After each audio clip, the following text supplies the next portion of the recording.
Yeah, assalamu alaikum, brothers and sisters. Muhammad Ali, I'm just remembering him on his birthday here in 2018, a tremendous individual.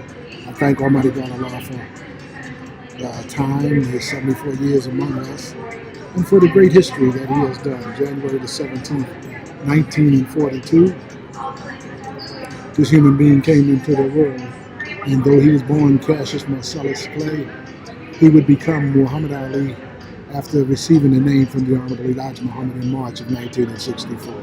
A tremendous brother.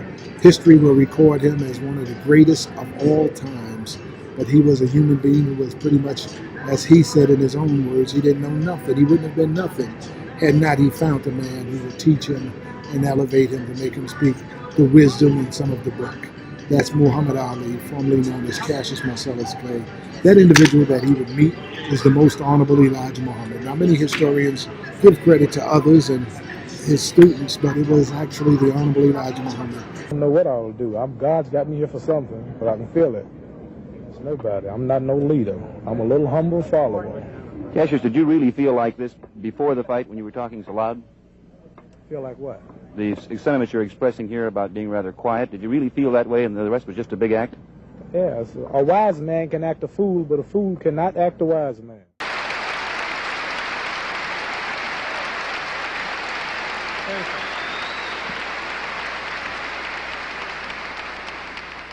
Assalamu alaikum. In the holy name of Almighty God, whose personal and proper name is Allah, we forever thank Allah for coming to us and searching among us, finding one, raising him to lead and teach you and I in the way of truth and light. I speak none other than our beloved leading teacher, Muhammad Elijah Muhammad, and greet my brothers and sisters in our original language, which is the Arabic language, which means, may peace be unto you. Assalamu alaikum. I'm very, very anxious to hear Brother Wallace Muhammad today, and I'm sure you are. So I only want to take a few minutes to say a few words. Everyone here today and throughout the world know that I have many, many fans and followers nationwide in all walks of life. European, African, Chinese, Japanese, Jamaican, American, and what have you.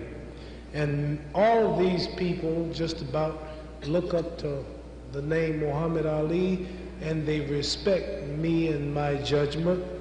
And I was taught that I should always look out for people who look up to me. And I know that there are many people who've been following my image and my little name in the sports world for the past 15 years now. When I was Cassius Clay, I could not talk. When I was Cassius Clay, I was just a, we might say, Uncle Tom, so-called Negro, looking one day to be married to a nice white blonde, living in the hills in California with the rest of the brothers that I know that are up there today.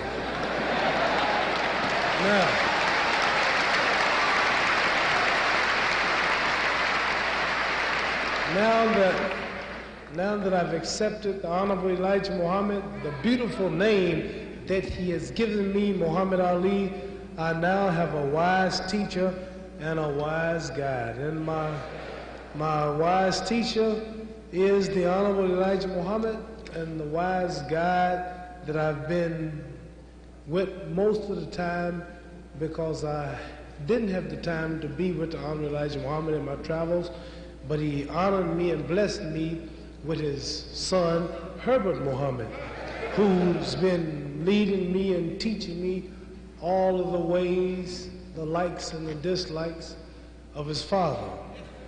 I met Brother Herbert Muhammad in 1964, just after defeating Sonny Liston for the World Heavyweight Championship. And he taught me all about his father and many things about the teachings that I didn't have time to receive at the mosque. And at that time, I was managed by 10 white millionaires who called themselves the Louisville Sponsoring Group. And Brother Herbert Muhammad, our contract with these fellas lasted from 1960 to 66.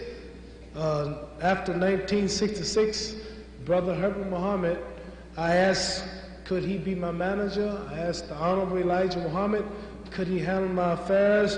And he blessed me, and he okayed Brother Herbert Muhammad as my manager and advisor. And Brother Herbert Muhammad taught me many things that I should say and shouldn't say. Johnny Carson invited me to TV shows. Well-known sports announcer Howard Cosell, David Frost, Dick Cavett, and many of them set many traps for me, knowing that I was a follower of the Honorable Elijah Muhammad, and being in the boxing world too.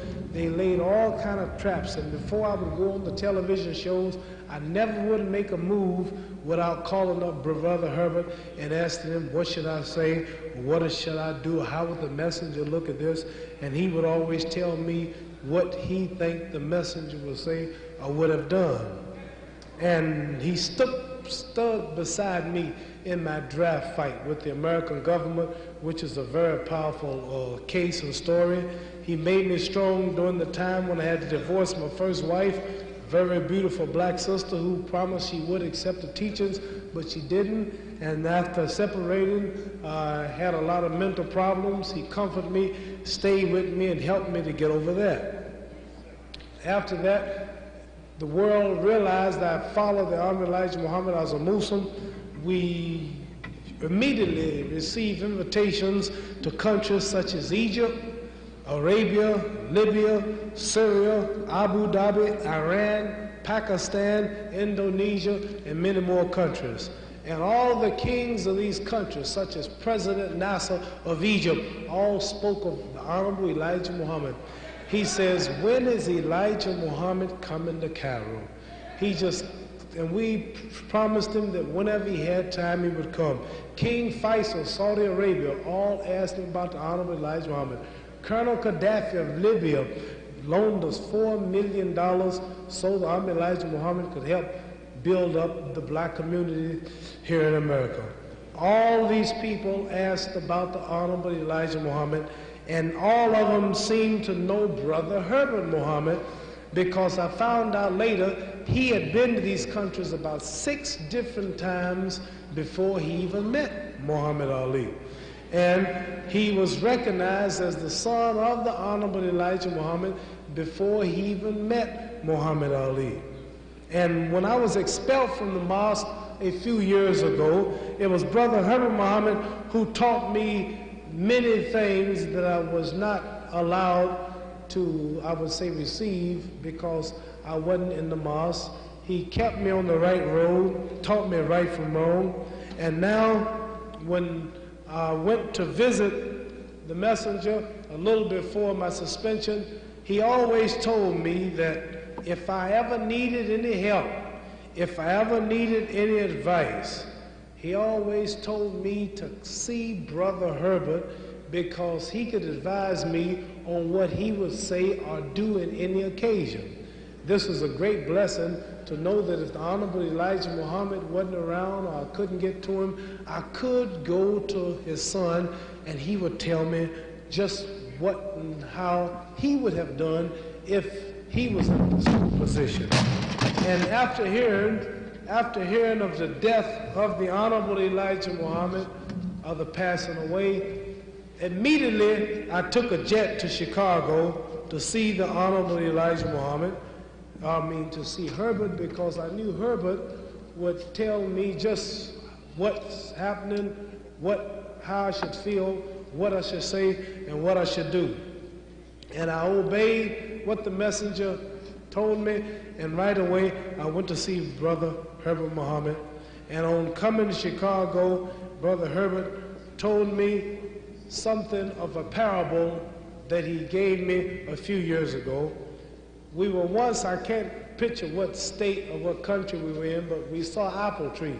Brother Herbert Muhammad says, Brother Ali, what do you think is the most important part of that tree? I said, the apples? He said, no. I said, the branches, the limbs. He said, no. I said, oh, it's the roots, because it's the roots we don't see the roots. They nourish the tree, and they're under the ground, and they play the most important part, but yet they can't be seen. He said, that's not the most important thing. I said, what is it? He said, it is the seed which is the most important part of the tree.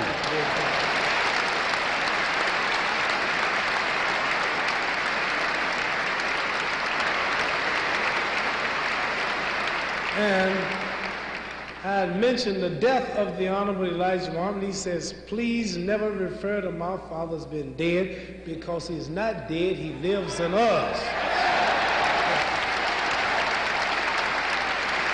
He told me. And we all know that's the truth, but I never thought about it that way. And as I stand here right now, here's how I feel. I know you all feel the same. If every Muslim was killed tomorrow, if all the planes crashed or we were attacked or whatever, and I was the oldest one living, I would go out somewhere and set me up a little mosque and continue from there on what the underlying told me.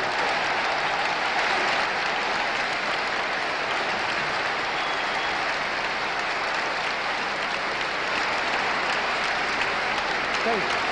Thank you.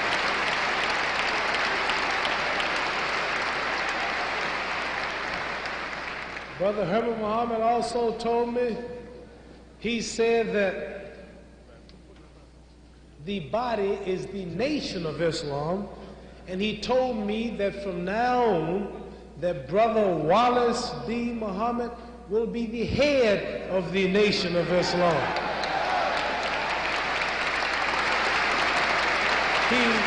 Brother Wallace, he also told me that Brother Wallace is now in the position of the Honorable Elijah Muhammad, the same position he was in the Nation of Islam. He said that we all should obey Brother Wallace Muhammad as we obey the messenger. He also says that we should seek advice from the Honorable Elijah Muhammad, just as we seek advice from Brother Wallace, who is to us now in the same place of the Honorable Elijah Muhammad. And when we look at him, you are looking at the Honorable Elijah Muhammad.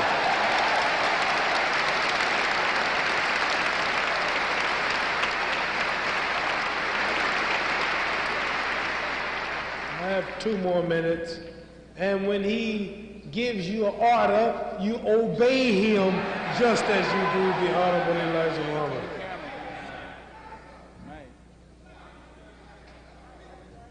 The Honorable Elijah Muhammad taught us unity.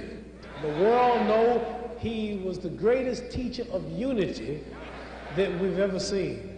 And anybody who speaks anything against Brother Wallace, anybody who speaks anything against anybody in the family of the Honorable Elijah Muhammad is not in unity with the Muslims and the Honorable Elijah Muhammad or the family.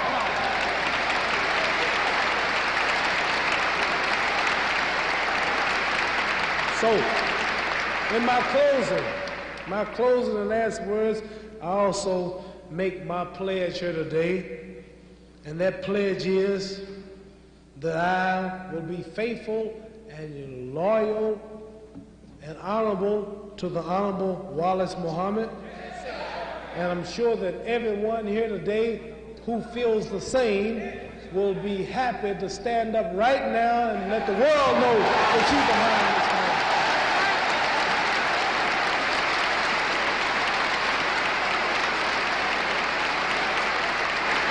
Thank you, brother.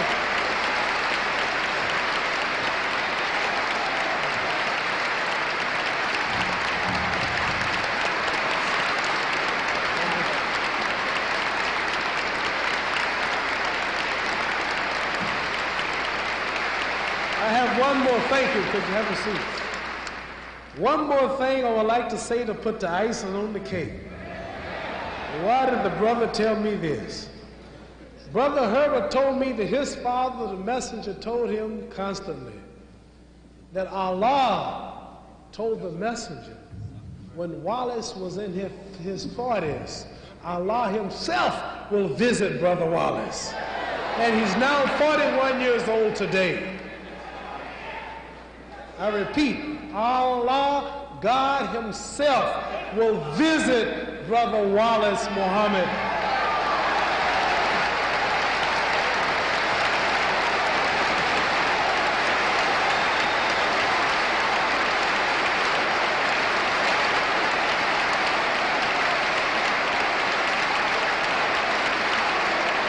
So thank you. Assalamu alaikum.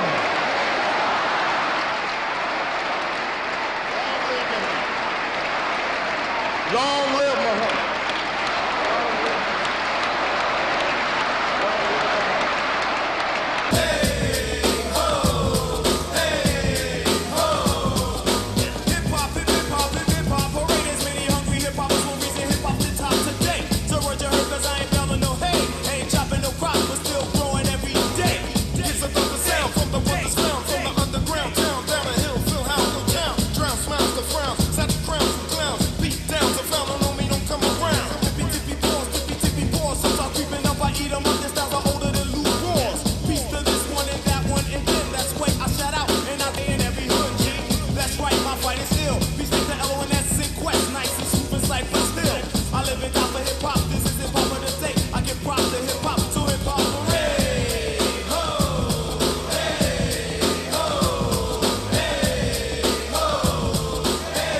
Yeah, I'm just sitting here in my office, just reflecting on Muhammad Ali. Happy birthday, Muhammad Ali. Remembering Muhammad Ali, who passed in 2016. This is 2018, and this is his birthday. Happy birthday, champ.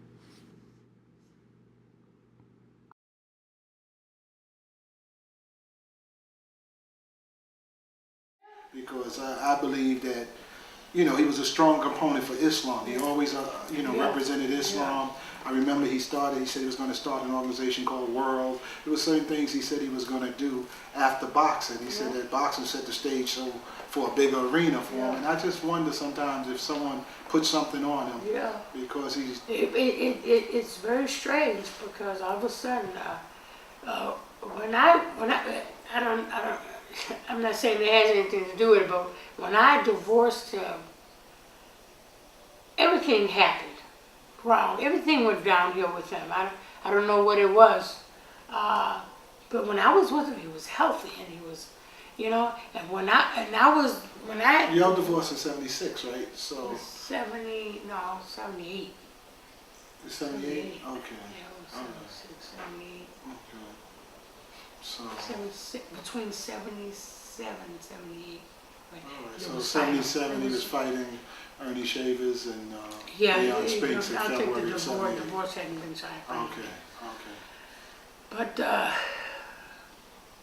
it's a strange thing. It just went a different way. When I left him, it just went a different way. It is very sad. It's kind of hard for me to actually see him the way he is. Yeah, me too. Because that's a different person. Yeah. It's not the same man that I know. Right. It's very sad. I don't even like to see him, especially But you know what? It's one thing about him. He remembers a lot of things. It has nothing to do with his mind. A lot of people think it's like Alzheimer's, but it's not. He does have a good memory. He has a good memory. He's sharp, and I think some of the medicine he's taking is good for him, and some medicines I don't think is good for him. So I don't know if they give him the right thing or not. I got my problems about that. Right. And he's just not been taken care of right. And I don't know. I think they're trying, but I don't know. It just seems like when I get around him, he just perks up. His energy level rises. I've always been good at trying to perk him up and put him in the right mood. Right. I've always been good at that.